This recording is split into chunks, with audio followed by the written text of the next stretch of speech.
My aloof roommate is physically linked to my water cup. I twist the cap and he groans. I take a sip and he licks his lips. But when I poured bubble tea into it and took a few hard pulls on the straw, he lunged at me and snatched the cup away. Don't suck. My cheap plastic water bottle hit the dorm floor and shattered. Great. My roommate, Sebastian, slid a drawer open and pulled out a cup. Here, take this. It was a glass tumbler. High quality stuff. It had these transparent purple lavender flowers swirling around the glass. The lid had a small, tight silicone hole tailored for a straw. It looked brand new. Pristine. I was honestly a little shook. Thanks, man. He avoided my eyes, turning his back to me to focus on his gaming rig. I carefully twisted the lid open. Immediately, a suppressed, low groan came from Sebastian's direction. I poured some warm water in and took a sip. Sebastian sucked in a sharp, jagged breath. His hand on the mechanical keyboard trembled, his fingers slipping off the keys. He licked his lips, looking like he was enduring some kind of torture or intense pleasure. His lips were thin, the Cupid's bow sharp like a knife. Looking at them made me want to bite them. Yeah, okay, I admit it. I'm into Sebastian. I swear to God, before I met him, I was the straightest guy in the state. After high school, my only plan was to get to college and bang a hot, bubbly cheerleader. But the moment I walked into this dorm and saw Sebastian,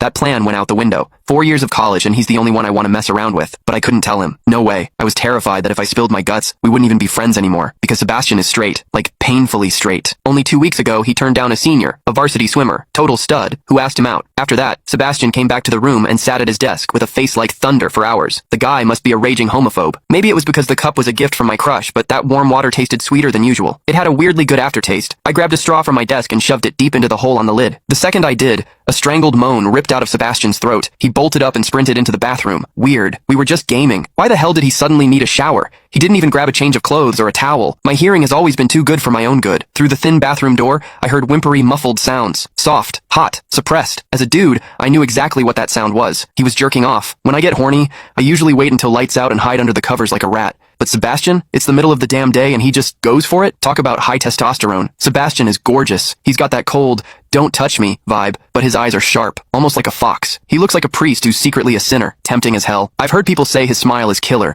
but I've never actually seen it. Sitting there, I couldn't help but picture what was happening behind that door. That aloof, icy face flushed with heat, his lean, muscular body, the veins popping on the back of his hand as he gripped himself. Does he keep that cold expression even when he's beating his meat? My thoughts were getting way too dirty. My face felt hot. After a long time, I heard a final, guttural grunt from the bathroom. The door clicked open, and Sebastian walked out. His face was bright red, a sheen of sweat glistening on his forehead. There was a visible tooth mark on his lower lip where he'd bitten down too hard. He walked straight to his wardrobe, grabbed fresh clothes, and went right back into the bathroom. Then the shower turned on. Okay, now he was actually cleaning up. The mental image of him panting in there made my throat dry. I grabbed the glass tumbler again and chugged a few large gulps. The water in the bathroom stopped, then started again. It took him forever to come out. When he finally did, he looked at me with this weird, resentful glare. Strange. Was I imagining things? Sebastian sat back down to game, and I poured myself another refill. I wasn't really thirsty anymore. Click the link in my bio to get the full story for free.